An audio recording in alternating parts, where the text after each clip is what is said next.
Hi, I'm Danny Ramos, and I'm from Hispanic Speak Out, and every week we are on Spectrum Cable, and we're going to do a 4-minute short for social media on an issue that is absolutely interesting, critical, and involves law enforcement here in Central Florida, and particularly in Osceola County.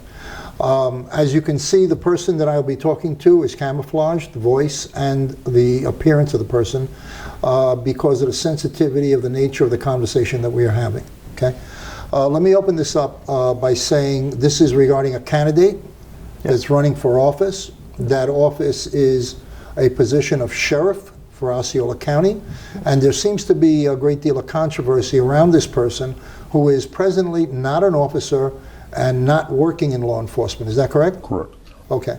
So this person is one of the candidates. What do we have to know about this person? What does the public have to know about this person in order to consider when they are voting? Well, one of his campaign platforms is accountability and transparency, and he is everything but that. Okay, am I allowed to mention the name of the person? Sure.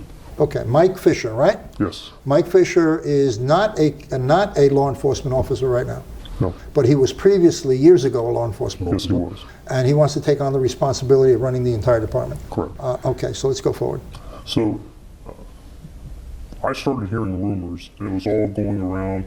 I'm not very active in the community. These were people in the public that knew this guy's always had a reputation of being a dirty cop, that he would mistreat people and things of that nature. There's one story that he made an arrest, and for fun, he poured a 2-liter bottle of Coke over his head. So just that type of person. And so I started hearing these rumors, and then I heard that he had done something that he should have been fired for, but it was covered up. So I started looking for it and doing my own, I guess, investigation because I wanted to see who this guy really was and what proof, if anything, was out there.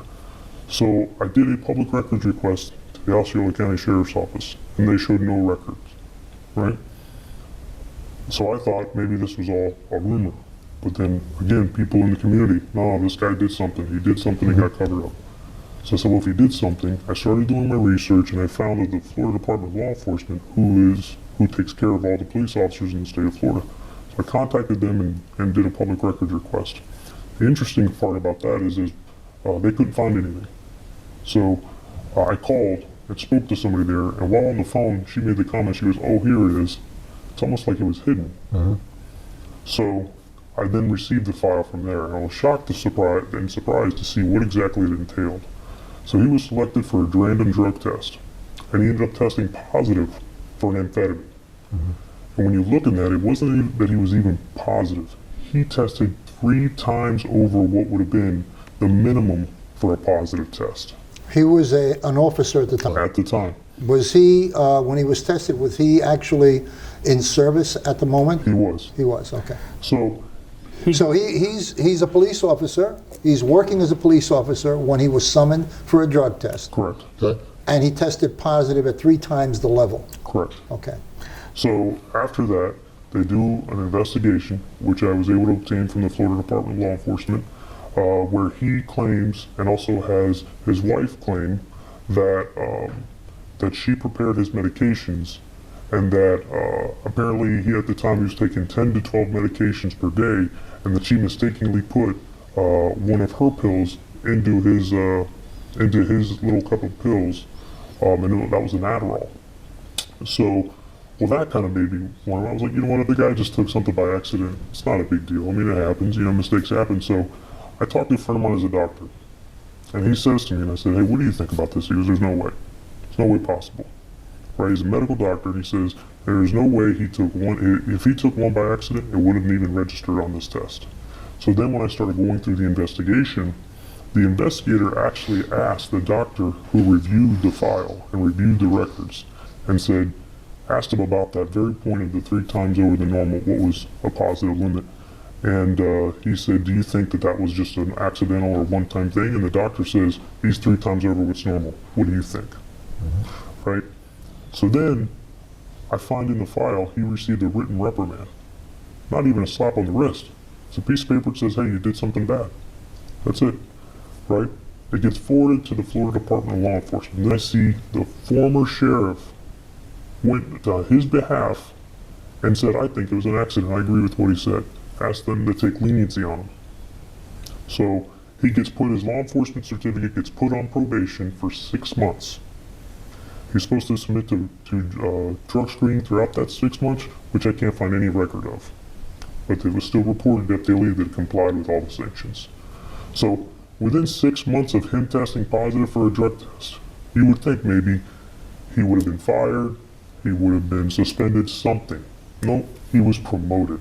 Okay. And there was a group of officers who were also found to be in kind of the same situation. They were all fired. Yes, it is routine for that. And so even that, I pulled the Florida Department of Law Enforcement.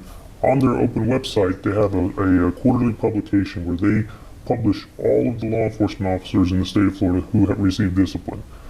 I found officer after officer after officer who had tested positive for amphetamine and had their certifications revoked completely, and they could no longer be police officers. So this one was a friendship situation. So It he appears knew. so. It appears that it was a friendship situation where he was allowed to not be responsible. He wasn't made responsible for what other officers had been fired for. And in fact, he was promoted after this. All right, that's let's do visit this again. This is a situation with a person who is actually running for sheriff, who's going to be in charge of the sheriff, wants to be in charge of the sheriff's department. So we ask you to do your own investigation on this, look into it, see what you come up with. This is Danny Ramos on Hispanic Speak Out TV, and we will be broadcasting this interview with other subsequent interviews as well. Okay, thank you for listening. If you can do it quickly, please. Yeah, absolutely. So I was injured, tore my Achilles at work. I had to sit on my butt for 4 months without doing that, without going anywhere. My wife was making my medication and bringing it to me. Once I was healed enough, she continued making that. And after she was done making that, I went in. She made both of them at the same time. I took the wrong cup, had a drug test that morning, and the very next day they called back and said, you tested positive for Adderall. And I said, well, I'm not issued Adderall. I said, it's got to be my wife. I called HR immediately and reported myself. A proper criminal or an internal investigation was done, just like Russ is suggesting wasn't. It absolutely was. And the process went forward. I went before a Criminal Justice Standards and Training Board. They deemed that it was an accident, and I got nothing from it. That's it. I totally admitted the fact that I got to pay attention to what goes in my body. But let's ask Russ about one of his own deputies that currently works there, Deputy Miguel Plaza, that worked for him at the time and did the same exact thing. And he's still working there and went through the same process that I did. Same process. So if he feels